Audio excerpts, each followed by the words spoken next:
선생님께서 오늘 수업을 진행해 주실 예정입니다. 큰 박수로 맞아주시기 바랍니다.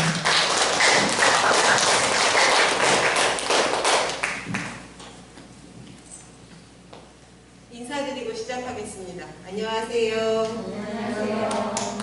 좋은 강의를 위해서 마스크 벗고 해도 될까요? 네. 감사합니다.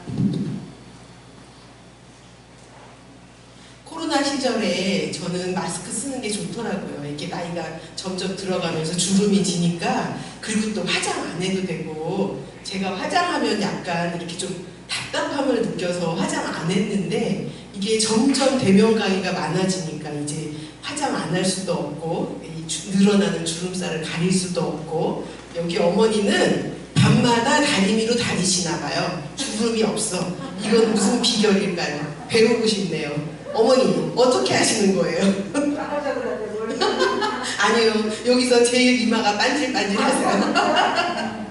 네, 여러분 오늘 이렇게 지난 시간 강의 들으신 분들도 있으시겠지만 오늘 무슨 강의하는지 알고 오셨나요?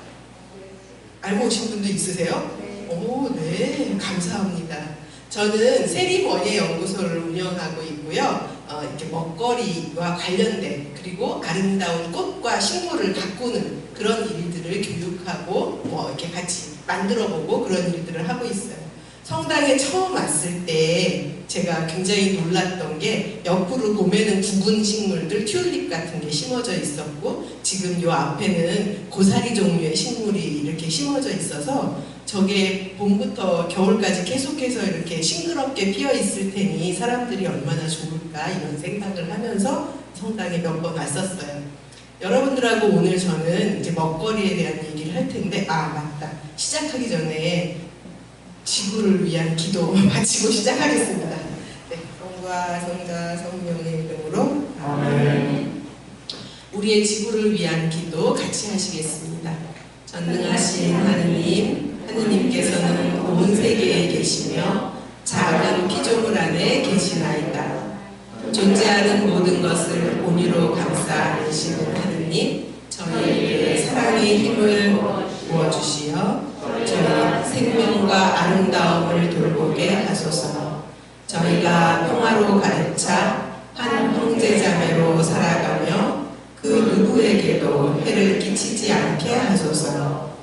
오 가난한 이들의 하느님, 저희를 도와주시어 저희가 하느님 보시기에 참으로 소중한 이들, 이 지구에 버림받고 미친 이들을 구하게 하소서.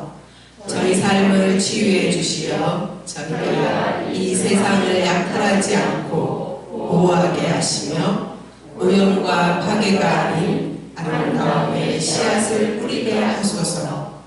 가난한 이들과 지구를 희생시키면서 이득만을 추구하는 이들의 마음을 움직여 주소서.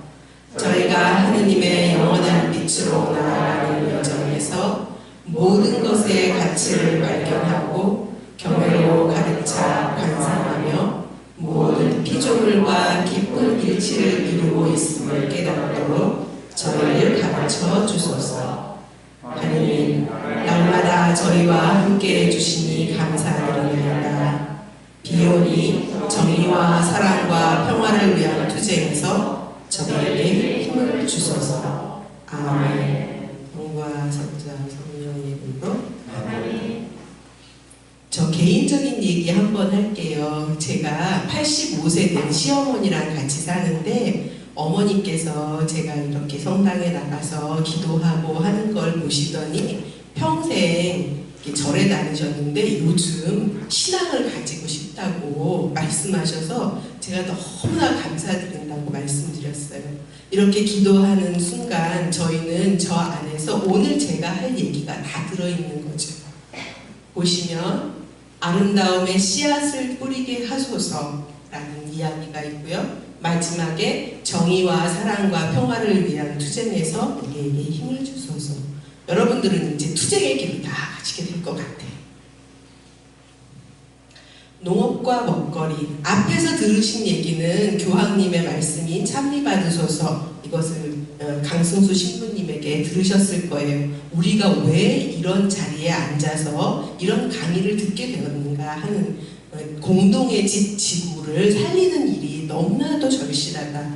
이제 지구가 되돌릴 수 없는 심각한 상황에 놓여져 있는데 이게 10년도 안 남았다라는 거죠.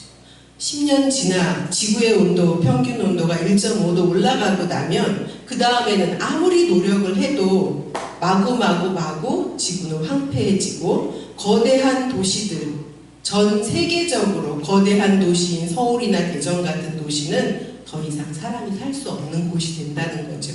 그런데 자원순환 얘기 지난 시간에 들으셨을 거예요. 여러분들이 다 나 분리수거 엄청 열심히 하잖아. 나 라벨 이거 뚜껑 뭐 비닐이 뜯어서 뭐 페트병 이거 정말 나 분리수거 잘해. 또 세제도 너 친환경 쓰고 있잖아. 이렇게 말씀하실 거예요.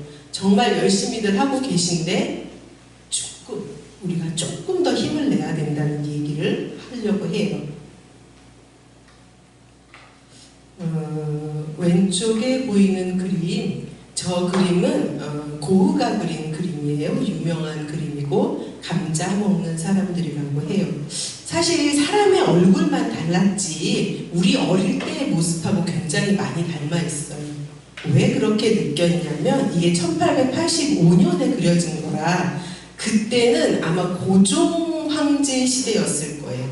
우리 역사로 본다면 고종 황제쯤 되는 때. 그런데 저 모습이 이렇게 식구들이 다 식탁에 모여 앉아서 저 등불 보이시나요? 네, 이렇게? 네. 호롱불 같은 저 등불 아래 모여 앉아서 감자를 먹고 있는 거죠. 고흐가 그렸으나 고흐의 후반기 작품 같지 않아 보이는 아주 어두컴컴한 그림이긴 하지만 사람들이 저렇게 모여 앉아 있는 걸 보니까 요즘 우리 식탁하고는 좀 많이 달라요. 요즘 식탁에서 저렇게 여러 명 앉아서 식사하시는 집이 있나요? 어머니는 집에 몇 명이 모여 살고 있나요? 셋이. 네. 또 여기 어머니는? 네. 지금 여기 하나, 둘, 셋, 넷, 5명이나 모여 앉아 있어요. 지금 2명 이상 사는 집도 드물어요. 그런데 세종시는 약간 다르죠. 제가 알기로 출산율이 전국에서 제일 높은 도시여서 아직 많아 식구가 애가 셋 있는 집도 있어 이렇게 말씀하시는데 우리는 되게 단촐한 시대에 살고 있어요. 그런데 감자 먹는 사람들 저 풍경을 보면 저 호롱불 한번 관심 있게 봐주셨으면 좋겠어요. 아직 전기가 아니에요.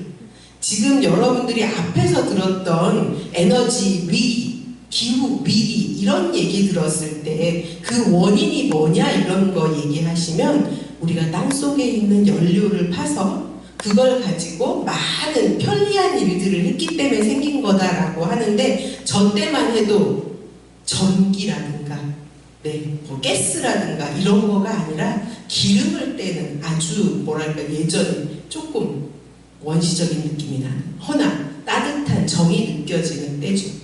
사람들은 감자를 많이 먹어요. 저도 텃밭에서 농사 지어서 감자 먹는데 혹시 감자 농사 지어보신 분 있으세요? 여기? 네. 선생님 몇 고랑이나 하셨어요? 5고랑. 네. 많이 하셨네요. 그럼 한 4-5박스 하셨겠어요? 근데 그렇게 못했어요. 네. 기후에 따라서 농사가 많이 달라지죠. 작년에 장마가 40일 이상 지속됐기 때문에 작년은 감자 농사를 제대로 지었다고 할 수 없죠. 감자는 지구상에서 가장 불행한 식물 중에 하나예요. 어머 세상에. 감자의 원산지는 페루의 산간 지역이었어요. 안데스 사막 같은데.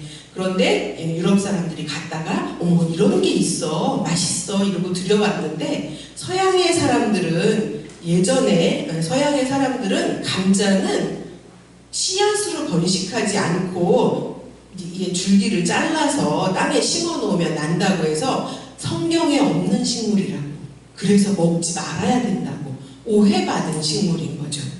유럽에 여러분들은 우리가 벼농사를 지어서 먹고 살기 때문에 이 벼농사 하는 곳과 유럽의 밀을 먹고 사는 곳의 토양이 조금 달라요.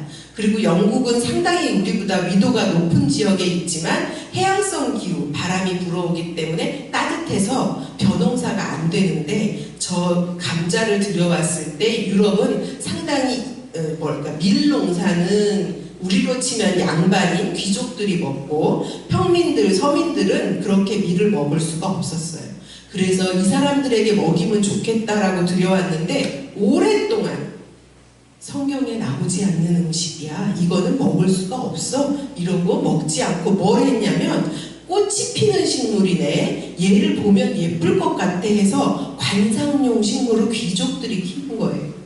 마리 앙뚜아네트가 이걸 보고 이걸로 요리한 감자 요리가 너무나 맛있어서 시민들에게 많이 보급하고 싶었으나 안 됐다는 기록이 있어요. 그런데 아일랜드에서 이걸 먹기 시작한 거죠. 영국의 제일 끝에 북쪽에 있는 아일랜드 지방 사람들은 감자를 먹고 놀라운 일이 생겼어요. 감자 먹어서 배고프지도 않아진데다가 감자를 겨울 동안 가축을 먹을 수가 있었던 거예요. 그래서 가축이 늘어나게 되니까 생활 수준이 좋아지게 되고 인구가 점점 늘어나게 된 거죠. 밀을 나누어 먹을 수 있었으면 이런 일은 생기지 않았을 텐데 밀은 귀족의 음식이어서 밀가루로 요리해 먹지 못했어요. 여러분 혹시 영국이나 독일 여행해 보시면 아실 텐데 감자 요리가 없는 게 없어요. 감자를 쪄서 으깨서 그걸 먹는 게 굉장히 단순한 요리법으로 먹고 있죠. 그런데 요 밑에 보시면 엄청 말라 비틀어진 사람들의 모습이 있는데 굉장히 심각한 일이 생겼어요. 감자를 가져와서 사람들이 먹고 인구가 폭발적으로 늘어나요. 그런데 감자에 병이 생겼는데 영국 정부가 이걸 해결하려는 노력을 하지 않아서 사람들의 인구가 800만 명이었던 사람들이 100만 명이 죽게 돼요. 굶어서. 감자가 병이 생겼는데 감자의 품종이 여러분들도 아시겠지만 지금 우리가 많이 먹는 대저감자, 수미감자 뭐 이런 감자 품종이 있는데 저 당시는 남미에서 왔을 때 한 품종밖에 없었기 때문에 이 감자가 병이 걸리고 나니까 먹을 것이 아무것도 없어지는 거죠. 인구가 적을 때는 괜찮았는데 감자로 인해서 풍요로워지고 나서 사람들이 인구가 늘어났는데 먹을 감자가 없어지고 나니까 사람들이 정말로 심각한 기근을 앓게 돼요. 유럽 역사에 이 감자의 대기근은 아주 충격적인 일이 3번이나 일어났는데 이걸 해결하지 못하고 영국 정부는 이 사람들을 우리가 가지고 있는 다른 대륙의 땅들, 캐나다, 호주 이런 데 보내면 되지 뭐 이렇게 생각한 거죠. 그래서 영국 인구가 800만 명 중에 100만 명이 죽었다고 하면 믿어지지 않으실 거예요. 우리 코로나로 얼마나 많은 사람들이 죽었어요? 치명률이 몇 프로예요? 8분의 1이 죽는 이런 일이 생겼던 거죠. 네, 기록에 많이 나와 있긴 한데요. 종 다양성이 얼마나 중요하냐. 오늘 제가 하고 싶어 하는 얘기의 시작점이에요. 우리가 농사를 지어서 먹거리를 하고 있는데 그 중에 종 다양성 굉장히 중요한데 영국의 아일랜드 기근은 꼭 종 다양성만은 아니지만 우리에게 심각한 경고를 해주고 있는 거죠. 동상이 있어요. 사람들이 굶어 죽으면서 이렇게 고통받았던. 그래서 아일랜드인들이 미국으로 많이 이민 가게 된 거죠. 여러분들 잘 아시는 맥도날드의 대표 창설자 아일랜드 사람이고요. 네, 그 누구야? 저기 굉장히 유명한 오바마 대통령도 아일랜드계 사람들이었던 거죠. 우리가 살고 있는 곳이 도시여서 저는 도시에 대한 이야기를 안 할 수가 없는데 도시가 편리하죠. 네, 지금 저도 당장 시골에 내려가서 살아라 그러면 못 갈 것 같아요. 왜냐하면 모든 생활의 기반이 여기에 있으니까. 그런데 저렇게 아일랜드에서 일어났던 대기근 때문에도 사람들은 도시로 옮겨갔어요. 먹을 게 없으니까 먹고 살 것을 찾아서. 네, 영국이 방적 산업이 발전했다는 사람들이 옮겨오게 된 이유가 거기에 있었던 거죠. 그런데 도시로 모여 살기 시작하면서 많은 문제들이 생겨요. 여러분들 뉴스에서 매번 이런 거 들으실 거예요. 100년 만에 기록적 폭우, 슈퍼 태풍, 이런 극심한 산불은 없었어 예전에 이런 얘기 많으실 텐데 우리가 모여 살게 되면서부터 이런 일들이 더 많아지게 됐다는 거죠. 아니 모여 사는데 왜 그런 일이 생겨? 모여 사는 게 뭐가 문제야? 네, 지금 서울은 1,000만 명이 살고 있어요. 대전은요? 4분의 1이 안 되고 5분의 1 정도 살고 있어요. 인구가 많이 모여 살게 되면 그만큼 땅속을 많이 파서 기반시설을 만들게 돼요. 완전히 물길이 달라지고 거기에 살면서 기름을 많이 사용해서 이 빌딩을 유지하느라고 어마어마하게 많은 전기를 쓰게 되는 거죠. 그 전기 서울에서 생산하나요? 아니죠. 당진에서 이렇게 가죠. 지금 저쪽 남쪽에서 삼척에서 우리 가톨릭 기후행동에서도 피켓팅 하고 있는 이유가 뭔가요? 화석연료 더 이상 쓰면 안 된다 이런 얘기 하는 거 아닌가요? 도시에 살고 있는 우리는 물음표를 조금 해야 돼요. 정말 우리 나이 들어서 계속 도시에 살아야 하나?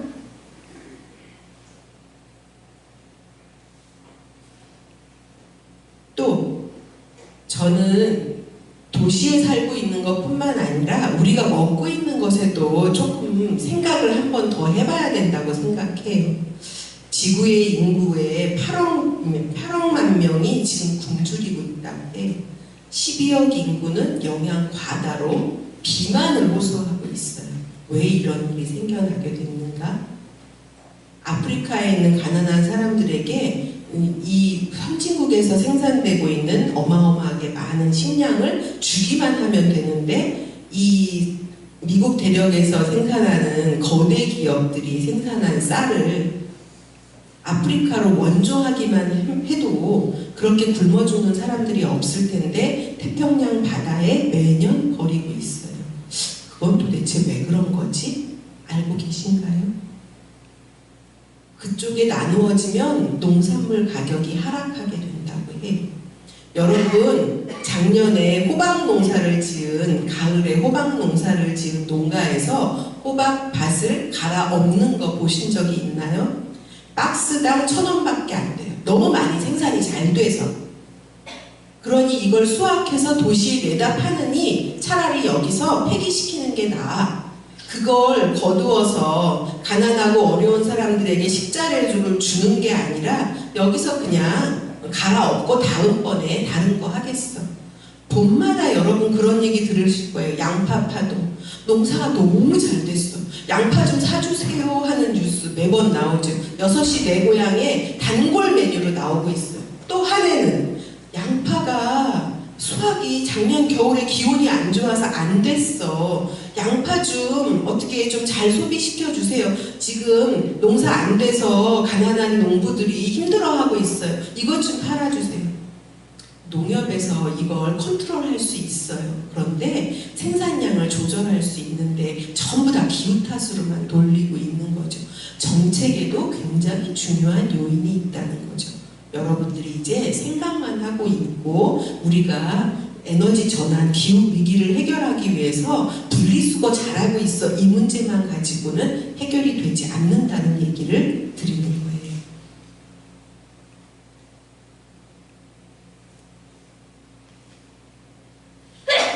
농사 짓고 계신데 농사의 거름은 뭘 쓰고 계신가요, 선생님?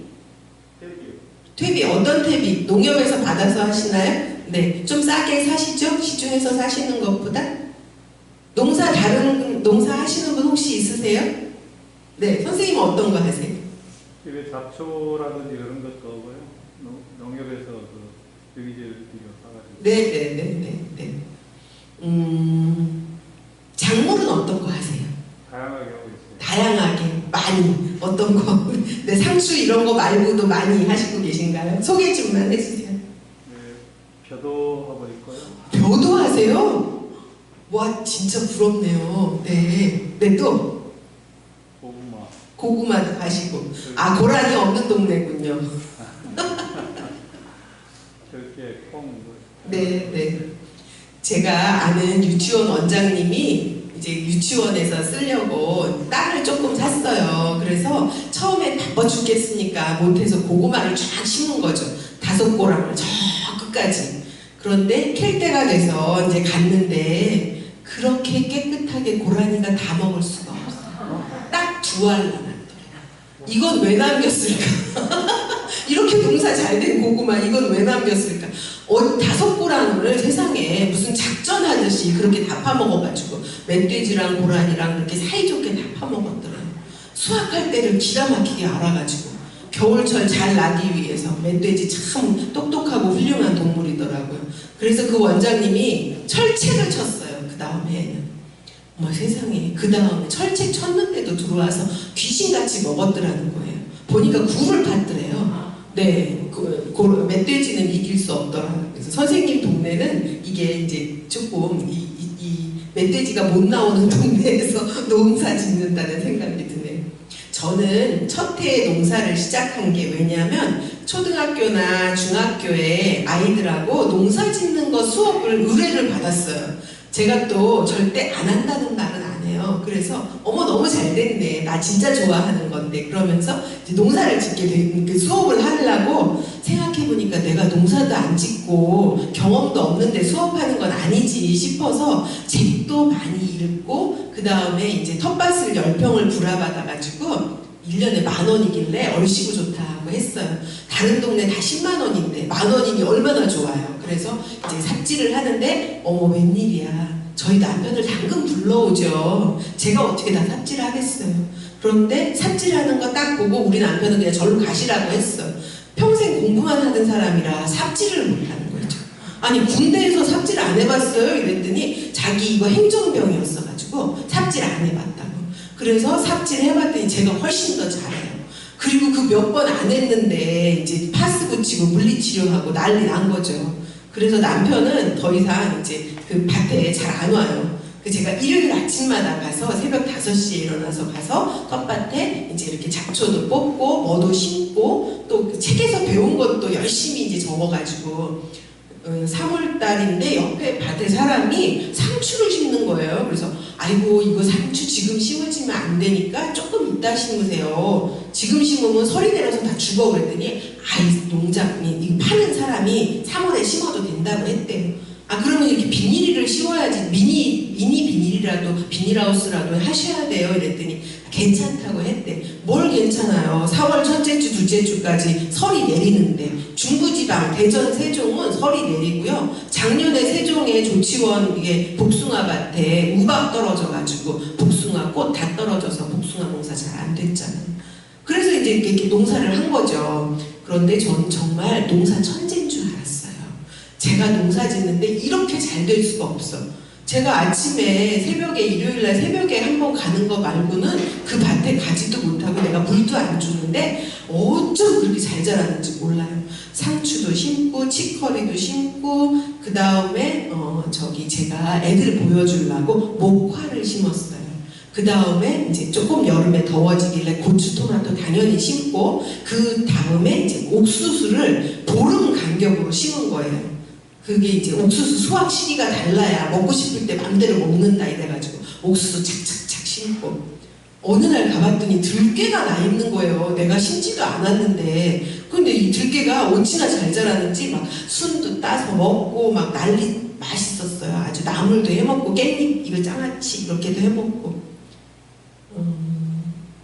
어느 날 이제 배추를 심어놓고 8월 마지막 주에 배추 심는 건 아시죠? 배추 심어놓고 그때는 너무 바빠서 저녁에 갔어요.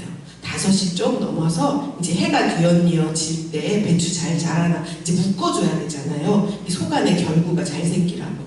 그런데 뭔가 느낌이 이상해서 옆에 밭을 봤더니 저보다 키 엄청 큰 아저씨가 등에 10병짜리 밭인데 등에 이만한 그 약통 그걸 쥐고 이렇게 하면서 약을 뿌리고 있더라고요.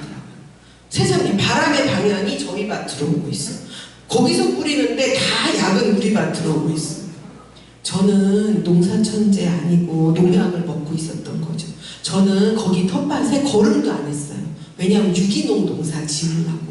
세상에 그랬는데 그 들깨는 내가 심지도 않았는데 하도 잘 자라서 어머 세상에 이거 진짜 친환경 유기농이야 이러고 씻지도 열심히 씻지도 않고 대충 물에 한번 이렇게 해가지고 이게 원래 한 장 한 장 이렇게 먼지 닦으면서 씻어야 되는데 저는 우르르 해가지고 그거 데쳐 먹고 뭐 양념해 먹고 별짓 다 한 거죠. 샐러드 넣어 먹고 그해 그 배탈 안 나고 먹은 거 보면 모르는 게 약이다 그런 생각이 들더라고요. 그렇게 해서 농사 3년 짓다가 진짜 포기했어요. 옆집 아저씨한테 농약 치는 거 정말 해로워요 그랬는데 아저씨가 그 말을 안 들어주시더라고요. 그래서 배추가 벌레가 너무 많아서 안 칠 수가 없다 그렇게 말씀하시길래 네 알았습니다. 그리고 저는 그 밭을 포기를 하고 저희가 빌라인데 옆에 조금 요 책상 기배만한 그런 땅이 있어요. 그걸 이제 개간을 해가지고 85세 되신 우리 시어머니 심심하실까봐 거기다가 오이하고 토마토하고 고추하고 상추는 이 화분에다 심었어요. 어머니 여기 이제 가서 요거 농사 지으시는데 잡초만 몇 번 이렇게 뽑아주고 그리고 물 주시면 돼요. 이랬더니 어머니가 봄 내내 그러시는 거예요. 저게 비들비들해서 제대로 못 자라는데 거름을 뭘 줘야 되는데 너는 왜 거름을 안 주니? 그래서 어머니 이거 친환경이고 유기농이고 어머니 건강에 좋으라고 지금 이렇게 하는 거예요. 그랬더니 아니 친환경도 좋지만 이렇게 비들비들해가지고 뭘 먹고 뭘 수확이 되겠냐 이러는데 어머니한테 봄 내내 시달려가지고 내년에 안 하려고 지금 생각하고 있어요. 유기농법 제가 뒤에 계속 설명할 건데 가족을 설득하는 게 제일 힘들더라고요. 저희 어머니 여름 내내 오이 계속 따서 드시고 지금은 그 오이가 늙어서 노각해서 먹고 있고 토마토 내내 따서 먹는데 장마 되기 전까지 제가 시달렸어요. 장마 지나고 나니까 얘가 쑥쑥 커가지고 잘 열리더라고요. 이건 제초제는 사용하지 말자. 제초제 있는 땅에는 생명이 자랄 수 없다. 지금 첫 시간에 들으셨던 강승수 신부님이 그 세동에 논에 농사를 짓고 계신데 그 신부님은 농약을 하지 않은 논에서 벼를 키우고 있어요. 거기는 벌레들이, 지렁이들이, 뭐 우렁이들이 막 살고 있는데 옆에 논은 봄에 모 심었을 때 아무 움직임이 없더래요. 농약을 하고 벼를 심었기 때문에. 우리는 농약한 논에 벼를 먹고 사는 거고 강순수 신부님은 농약하지 않아서 거기에 뭐가 계속 꿈틀꿈틀하는 걸 동영상을 찍어서 보여주시더라고요. 우린 살아있는 걸 먹고 있지 않더라는 얘기인 거죠. 여러분 재밌는 게 뭐냐면 대전은 한밭수목원도 너무나 좋지만 장태산이 있어요. 여러분들 꼭 장태산에 한번 가보세요. 메타세콰이어 나무를 초창기에 너무너무 많이 심었어요. 메타세콰이어 나무는 계곡가에 물이 많은 곳에 자라고요. 미국의 세콰이어 나무 중 지금 살아있는 가장 큰 나무는 112m까지 자라요. 이 건물 한 층이 2.5m인데 112m까지 자라면 끝이 안 보이는 나무인 거죠. 그런 메타세콰이어를 장태산에 심어놨는데 산 가득해요. 거기 가시면 평상이 많이 있고요. 돗자리를 많이 깔고 사람들이 거기 앉아서 누워서 자고 있어요. 여름에 숲풀에 가셔서 잔다는 거 그렇게 쉬운 일이 아닌데 아기들 데리고 와서 많이 자요. 왜냐하면 메타세콰이어 나무를 어마어마하게 많이 심어놨는데 그 나무에서 나오는 피톤치드라고 하는 향이 있어요. 나무는 이동하지 못하기 때문에 자기가 공격받았을 때 방어할 수 있는 방법이 없어서 피톤치드라는 알파피넨, 베타피넨이라고 하는 아주 특이한 향기 물질을 내보내서 벌레를 퇴치하는 그런 작용을 하는 거예요. 항균, 방충, 방염 작용이 있어요. 그러니까 그 숲에 가면 새 소리가 잘 들리지 않아요. 새가 없다는 건 먹이가 없다는 거예요. 벌레가 별로 없어요. 나무조차도 자기를 지키기 위해서 이런 특이한 화학물질을 내보내서 벌레를 퇴치하는데 저렇게 제초제를 만들어서 땅에 뿌리면 생명은 살 수 없어져요. 그래서 우리는 유기농 굉장히 중요하고요. 외국에서도 이런 방법으로 유기농법을 쓰고 있는데 여러분이 딱 생각하시면 전쟁 이전, 한국전쟁 이전의 농사법 할머니들은 기억하실 수도 있어요. 이 얘기는 제가 이 메탄가스와 그 고기 먹는 얘기는 중학교에 가서는 절대로 안 해요. 김창옥이라는 유명한 강연하는 분이 있는데 이 사람이 억만 꿈을 줘도 이제 중학교 가서는 안 한다고. 애들이 막 이러고 앉아가지고 넌 도대체 말을 뭐 해봐라. 그래 너 애쓴다 뭐 이런 식으로 얘기해서 안 한다는데 제가 절대로 뭐랄까 이렇게 고기 소비를 줄여야만 합니다. 저도 요즘 뱃살이 나오는 게 제일 고민이긴 한데 우리가 탄소를 줄이는 방법을 계속 고민하고 있는데요. 이런 축산업이 심각하게 탄소를 배출하고 있는데 메탄가스 발생이 많다는 거. 그래서 우리가 지금 차 타고 다니는 것도 하지 말자고 하고 있는 시국에 아마존 정글에서는 나무를 비워서 소를 키우는 축산업을 하고 있어요. 탄소를 흡수하는 흡수체를 늘려야 되는 시국에 나무를 비고 정글을 원시림을 없애고 소를 키우고 있는 거죠. 잠깐 다음부터 할게요. 여러분들이 농사를 짓는 것을 꼭 알아야만 합니다. 왜냐하면 기후위기 시대에 이게 지나고 나면 우크라이나 전쟁이 우리에게 많은 얘기를 해주고 있는 거죠. 식량 자급이 안 되면 우리는 아일랜드의 사태 같은 것들이 우리에게도 일어날 수 있다는 거예요. 왜냐하면 더 이상 식량을 외국으로 수출하지 않는 일이 생길 수 있기 때문에 기후변화가 심해져서 기록적인 폭우와 기록적인 가뭄과 기록적인 산불이 계속해서 일어나게 되면 농사 자체가 힘들어지게 되고 해수면이 올라가게 되면 지금 캄보디아 얘기 들으셨죠? 비가 많이 와서 네, 이런 일들이 점점 더 자주 일어나게 되면 우리는 내가 먹을 것은 내가 생산할 수 있는 지식이 있어야 된다는 거죠. 그런데 그 방법이 예전에 하던 전쟁 이후에 관행농이라고 불러요. 네, 전쟁 이후에 우리 땅이 얼마나 폭격으로 많이 피폐화됐는지 아실 거예요. 땅에서 뭔가를 생산해야 먹을 수 있는데 땅이 워낙 척박해져 있기 때문에 많은 식량을 생산하기 위해서 거기에 거름과 퇴비 이런 것들을 넣어서 농사 지었어요. 그럴 수밖에 없었어요. 여러분들 60년대생이에요. 제가 저 어릴 때는 간식이라는 걸 먹어본 적이 없어요. 또 삼시세끼 밥을 다 먹지 못했어요. 국밥을 끓여 먹는다거나 국수를 삶아서 라면을 하나 넣어 먹는다거나 그것만 해도 행복한 일이었던 거죠. 그런데 그런 시대였기 때문에 수확을 많이 내는 게 제일 중요했어요. 그래서 우리가 가지고 있던 토종 씨앗이 아니라 통일벼를 만들어낸 거죠. 수확이 3배 많아지는 그런 농사를 짓던 습관이 있는 우리 어머니 세대들은 땅에 뭘 자꾸 거름을 넣어줘야 농사가 된다고 생각하는 거예요. 그건 너무나 당연한 일이야 라고 생각하는 거죠.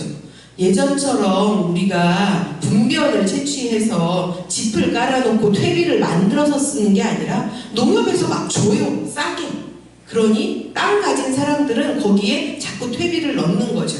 그런데 문제는 퇴비를 넣어서 이게 완전히 발효가 잘 돼서 옛날에 겨울 동안 김이 무럭무럭 나게 하는 천연 거름을 쓰는 게 아니라 이건 나무라든가 폐자재들을 이렇게 썩혀서 만든 거라 완전히 발효되지 않았기 때문에 이 안에서 가스가 발생하는 문제가 있어요.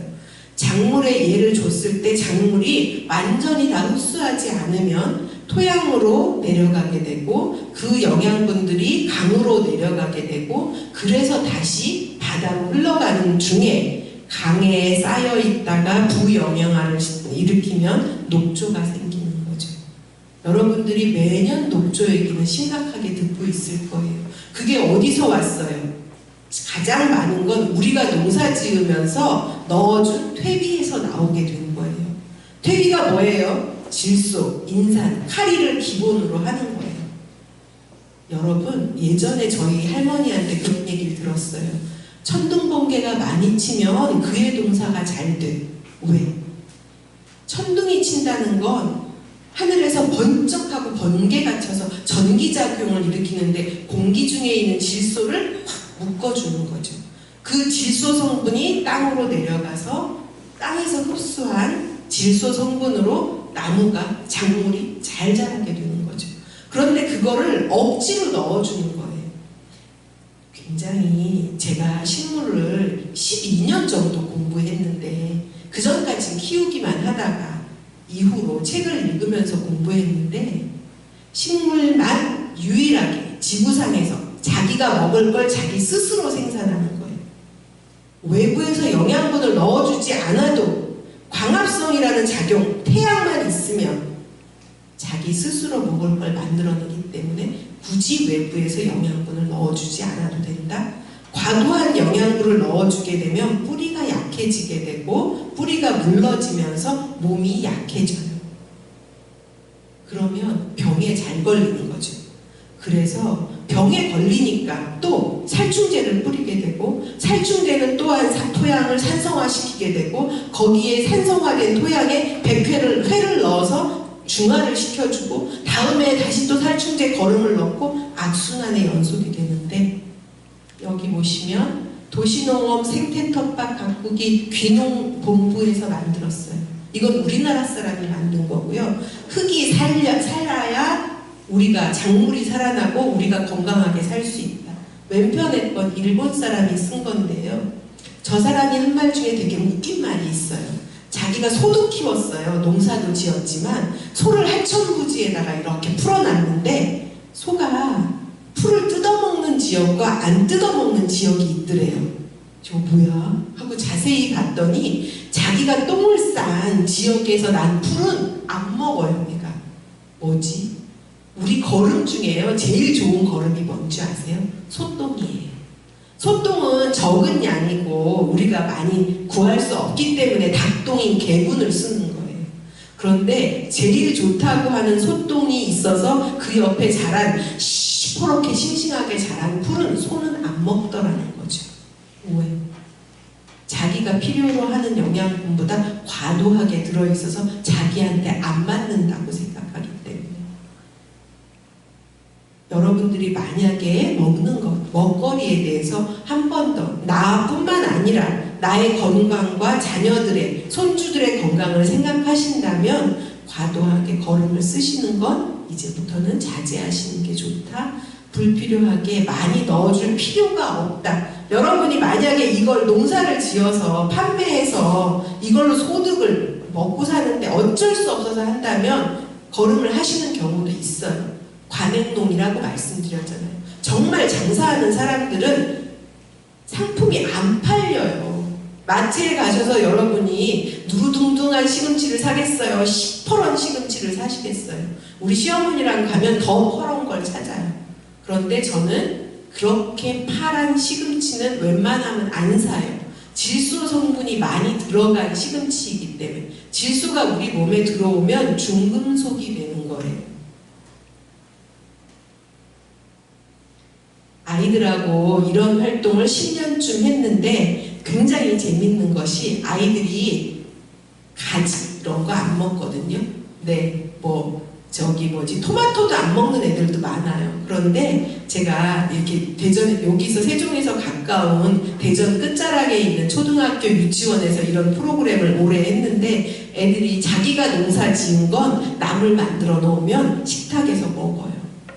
유치원의 아이들하고 오래 텃밭 프로그램을 했는데 파프리카와 가지 나물을 먹어서 원장님이 전화가 온 거예요. 아이들과 하는데요. 이쪽에 보시면 왼쪽은 부산 지역에서 농사 짓고 있는 옥상 정원이에요. 부산은 땅이 없어요. 정말 심각하게. 그래서 옥상을 이용했는데 옥상이 되게 그런 게 바람이 많이 불어. 그렇잖아도 부산은 바람이 많이 부는데 여기 옥상은 더 바람이 많이 불어서 토양이 유실돼요. 그리고 더 추워요. 그러니까 이 사람들이 뭘 했느냐면 스티로폴 박스로 했어요. 굴박스 같은 거. 웃긴 게 굴박스 이거가 환경에 안 좋은 거 아니야? 아니에요. 굴박스는 보온 효과가 있어요. 토양이 얼지 않게 도와주는 거예요. 한겨울에도 여기서 상추 따먹어요. 요 오른쪽에 있는 요 사진, 수박 들고 있는 사진은 서울의 상계동의 아파트촌이에요. 부산 못지않게 서울도 땅이 없는 거죠. 하도 아파트만 지어놔가지고. 저기는 세종시는 녹지 공간이나 많이 만들었지 서울의 상계동은 그 청계천 개발하면서 만든 곳이어가지고 이 끝부터 저 끝까지 전부 아파트예요. 그래서 이렇게 옥상에서 농사를 짓기 시작했어요. 시간이 이제 거의 다 돼가지고 제가 뭐랄까 여러분들에게 농사 이거 정말 필요한데 나는 밭이 없어. 이렇게 저렇게 논도 있고 밭도 있고 하면 나 농사 짓겠어. 아니요. 그러면 더 못 지으세요. 장마 지나고 나면 들어가지도 못해요. 하도 풀이 심해가지고. 저희 시어머니 봄에 토마토 딸 때까지만 해도 그 텃밭 요거 2배만한 텃밭 들어가서 이렇게 하셨는데 장마 지나고 나서 풀이 하도 심해지니까 이제 아예 거기 가지도 않으시는 거죠. 여러분 아파트 베란다 끝에 페트병 3줄만 놔도 여러분 봄 내내 상추 드실 수 있어요. 또 조그만 화분 이런 거 플라스틱 화분 거기다 가져다 놓고 토마토 하나 심으시면 여름 내내 따서 드실 수 있어요. 멀리서 하지 마시고 아이들과 집에서도 해보시는 노력을 하는 게 중요하다고 생각해요. 멀리 가서 사는 거 이제 하지 말아야 되는 일 중에 하나예요. 왜냐하면 우리나라 식량 자급률이 21%밖에 안 돼요. 그런데 식량 중에는 우리가 먹는 식량도 있지만 사료도 있어요. 제가 여기 공주에 이제 공주 여기서 가까운 공주 쪽에 가다가 논이 그래도 공주는 많이 있는데 가다가 보면 논 한가운데 수수가 자라고 있어요. 저 비싼 땅에 왜 수수를 키우고 있지? 저건 뭐지? 네, 바로 옆에 보면 축사들이 있어요. 그러니까 이 사료를 사와서 소들을 먹이는데 그 사료 값이 계속해서 오르니까 이 농민들이 선택한 방법이 농사 잘 안 짓는 논에 이제 농사 짓는 게 힘드니까 수수를 키워서 겨울 동안 사료로 쓰는 노력을 하는 거죠. 그런데 이 자급률이 떨어진다는 건 우크라이나 사태 같은 게 한 번 더 일어나면 우리는 밀가루로 만든 건 이제 못 먹을 수도 있어요. 온실가스의 주범인 수입 농산물 줄이기. 제가 저희 딸이 와서 아보카도를 사 먹고 싶다고 얘기를 해요. 어머니 아보카도 뭔지 아세요? 네네. 그 고소하고 버터 맛이 나는 아보카도. 왜냐하면 너 용돈 줬는데 사 먹지. 그러면 엄마 아보카도는 비싸서 내 용돈으로는 못 사 먹어. 대전에 집에 왔을 때 한번 먹고 싶어 이러면 제가 이제 아보카도를 사주면서 얘야 우리 것도 좋은 게 많은데 아보카도는 먹고 싶을 때 한 번씩 건너뛰어서 먹으면 어떨까? 얘가 수입돼 오는 동안 굉장히 오랫동안 컨테이너에 실려서 배나 비행기로 오게 되는데 우리가 이런 걸 먹게 되면 탄소가 많이 쓰이게 돼. 배를 타고 오면서 많은 연료를 소비하게 되는데 한번 생각해 봤으면 좋겠어. 그랬더니 딸이 아 그렇구나 하고 아보카도를 내려놓더라고요. 저도 몇 년 전에 딸에게 사줬어요. 서울 처음 올라갔을 때. 근데 요번에 요즘 들어서는 그런 얘기를 하는 거죠. 자,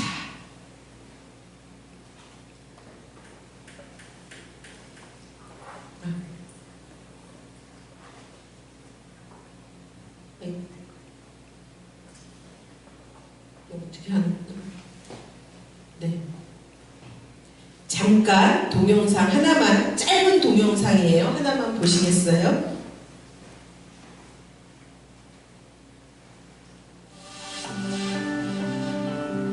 지금 보시는 동영상은 독일에 있는 마을 공동체예요. 이 집은 6대째 유기농업을 하고 있는 집이고요. 여기 보시면 돼지를 키우는 그 집 뒤에 돼지를 사육하고 있는 게 보이는데요. 우리는 어떤 축산물을 먹어야 하는가라는 걸 생각하면서 만들었어요. 지금 태양광 판넬 바로 아래 보시면 돼지 사육하고 있는 게 보여요. 근데 돼지가 띄엄띄엄 있어요. 우리 농가에서처럼 다닥다닥 붙어 있는 게 아니라 돼지들이 환경적으로 좀 공간을 줘서 저기 보시면 하얗게 보이는 게 돼지들인데 이렇게 좀 여유 있게 있는 거죠. 왜냐하면 우리가 지금 키우는 것처럼 여러 마리를 가둬서 키우게 되면 폭력 성향이 생겨요. 사람이나 동물이나는 너무 거주하는 공간이 좁아지게 되면 성격적으로 스트레스를 많이 받아서 안 좋아지는 거죠. 몸속에 그런 것들은 쌓이게 되어 있어요. 그런데 여기서는 오래전부터 이런 방법으로 농사를 지어서 지역 주민들과 이렇게 매장을 여러 개 두어서 판매를 하는데 아주 우수한 사례로 소개되고 있었어요. 꽃도 작물도 고기도 다 유기농법을 가능하다는 걸 보여주는 사례였어요.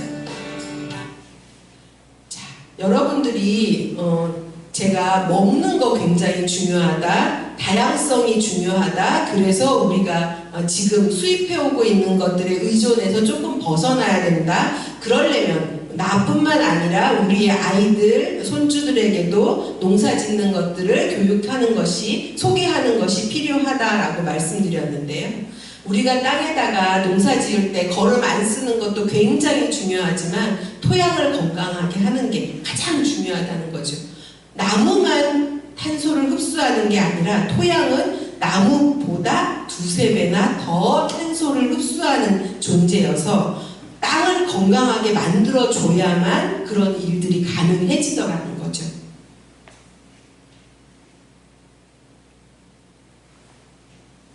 여러분들은 제가 여러 성당에 가서 이런 말씀들을 드렸는데 성당 중에 제가 제일 존경하는 곳이에요.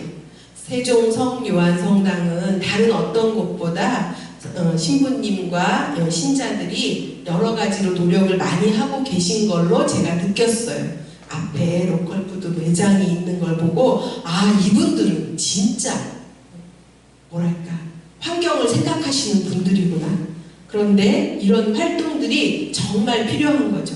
생산자도 잘해야 되지만 그런 생산자들이 유기농법으로 사람을 살리는 농산물을 만들었는데 이걸 사주지 않으면 아무 소용이 없는 거예요. 제가 남편이 일본에 1년 동안 파견근무를 가게 돼서 거기 가서 1년 살아봤어요. 가장 큰 차이는 뭐냐면 우리는 무슨 행사를 하면 이렇게 가서 구경하고 잘 봤어 그러고 오는데 일본 사람들은 가서 봤으면 꼭 하나씩 사요. 저게 꼭 필요할까 싶을 정도인데 그 사람들은 파는 사람의 노력을 가상히 여겨서 작은 거라도 하나씩 사주더라고요. 저게 조금 비싸 보이는데 싶은데도 그 사람들은 하나씩 사더라고요.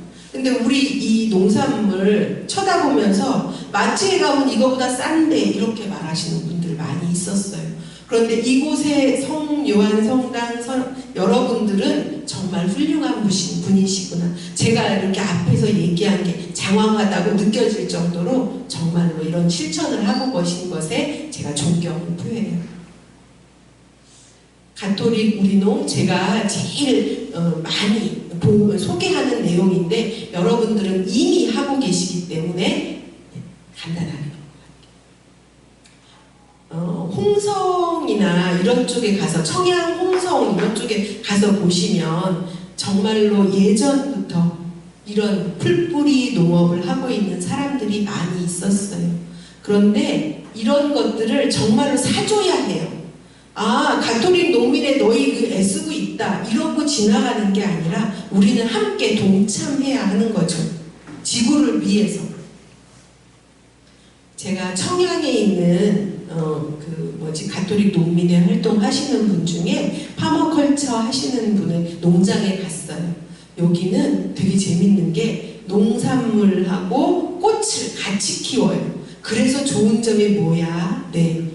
정말 훌륭한 것이 아까 말씀드린 것처럼 메타세콰이어에서 나오는 그런 화학적인 특징적인 성분 때문에 벌레들이 안 사는 것처럼 허브 식물을 같이 심어 놓으면 벌레가 많이 생기지 않아요. 여러분 케일 농사 지어보시면 잘 아실 거예요. 배추, 케일 같은 건 벌레가 너무나 잘 알아요. 얘가 맛있다는 거. 그래서 이 옆에 앉아가지고 계속 배추나 저 케일 뒤에 있는 벌레를 잡아주지 않으면 이게 금방 다 갉아먹어서 우리가 케일을 먹을 수가 없어요. 그런데 허브 식물을 옆에 계속해서 심었어요. 척박한 토양인데도 불구하고. 그랬더니 둘 다 같이 살아나더라는 거죠.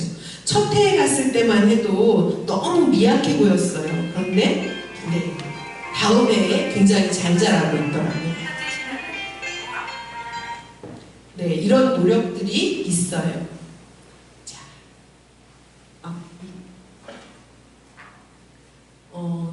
긴 시간 동안 여러분들하고 두서없이 얘기했는데 우리가 생산해내는 가까이에서 생산해내는 농산물을 첫 번째 먹어야 하고 두 번째 사람이나 식물이나 과도한 영양분은 몸을 약하게 만들어서 병이 걸리기 쉽다. 그러니 자생력을 키울 수 있도록 토양을 건강하게 해주고 스스로 커나갈 수 있는 힘을 길러주는 게 필요하다. 믿음을 가지는 것이 중요하다.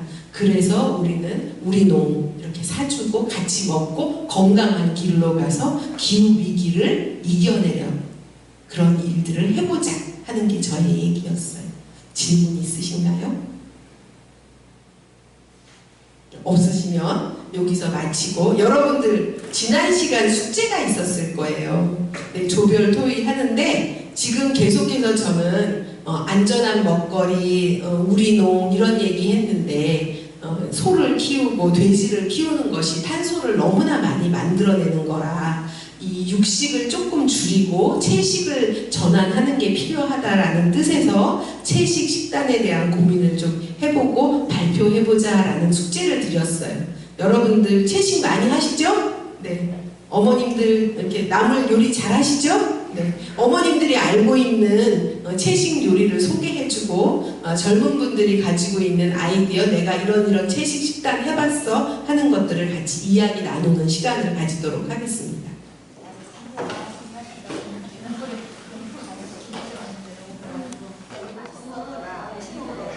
이런 것들을 소개하고 싶다.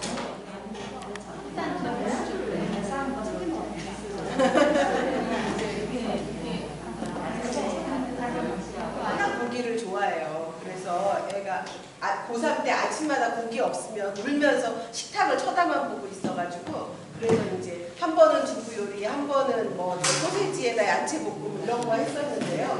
두부 샐러드 좋아하는 요리예요. 두부, 새싹 채소, 토마토, 연근 소스 할 때도 있고 들깨 소스 할 때도 있고 그 다음에 여기 자매님이 농사 지었는데 가지가 올해 엄청 잘 됐대요. 그래서 하루에 1일 2가지 이렇게 해가지고 2개씩 먹었다고 해요. 그 다음에 자매님, 이쪽에 자매님은 여기 자매님은 시래기 된장 무침, 시래기 된장에 조물조물 해가지고 무쳐놓으면 이렇게 변비도 좋고 이렇게 참 좋은. 그다음에 가지 같은 경우는 안토시아닌 색소가 많기 때문에 항산화 작용을 해서 건강을 유지하는 데 정말 도움이 많이 되는 거죠.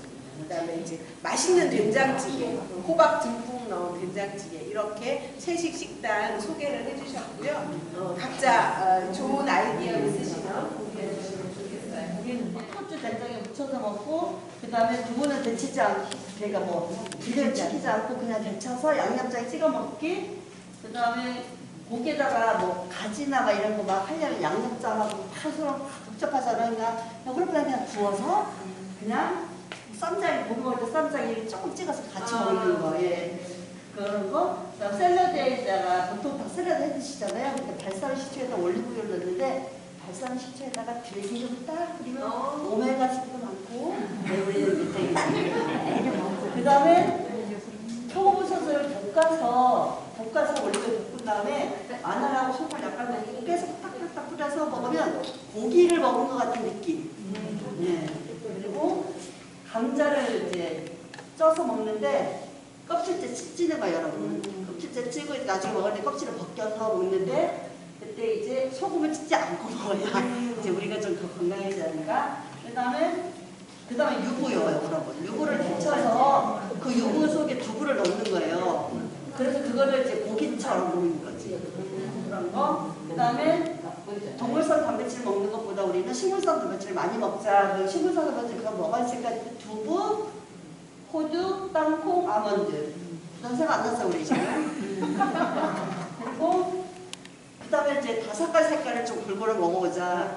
빨강, 노란, 초록 있는데 우리가 빨강은 당근, 초록은 고추, 상추, 노랑은 파프리카, 그다음에 가지, 보라. 예, 이렇게 생각했어요. 됐죠? 예. 그리고 결론 중요한 건 이거예요. 결론. 내 체질에 맞게 제철 음식을 먹자. 네. 보니까 그 메뉴에 대한 거는 사실 별로 안 나왔어요. 대신 이제 아까 뭐 우리가 종이의 다양성 많이 얘기를 했잖아요. 우리 살기 위해서는 종이 더 다양해져야 된다 했는데 저희가 식단을 할 때도 한 가지만 하지 말고 그 왜 요즘 지중해 식단 많이 뜨잖아요. 거기에서 보면은 샐러드 한 접시인데도 불구하고 한 막 10가지 정도가 따로따로 예쁘잖아요. 그러면서 그런 여러 가지 음식 재료를 이용을 하고 그 다음에 소스를 번갈아 가면서 다양하게 하면은 그 맛을 우리가 미각의 즐거움을 느낄 수 있겠다. 뭐 고기 아니더라도. 그 다음에 육수를 항상 사용을 해서 조미료나 고기를 좀 그 맛을 대체를 하는 거죠. 그렇게 하면은 훨씬 육류의 소비를 이렇게 아까 떡국 말씀하셨는데도 고기 넣지 않고 육수를 이용해서 해도 상당히 이제 그 맛을 낼 수가 있죠. 그 다음에 저희가 또 중점적으로 한 것이 우리나라에서는 고기의 등급제가 있잖아요. 근데 거기에서 특히 소고기 같은 경우는 마블링 위주의 그런 그 질을 보고 또 정부에서도 이렇게 상을 준다고 막 하시더라고요. 그래서 진짜 그런 정책이 일단은 좀 바뀌어야 되겠다. 그래서 사람들의 인식도 좀 개선을 하고 그 육식을 줄이기 위한 그런 정책 변화가 좀 필요하지 않을까. 우리 그런 얘기가 많이 나왔습니다. 집에서도 아이들이 워낙 육식을 좋아하기 때문에 왜냐하면 학교 식단에서 육식이 매일 나와서 이걸 줄인다는 것이 굉장히 어렵지만 조금씩 한 번 더 생각하는 그런 식단이었으면 좋겠습니다. 긴 시간 고생하셨습니다.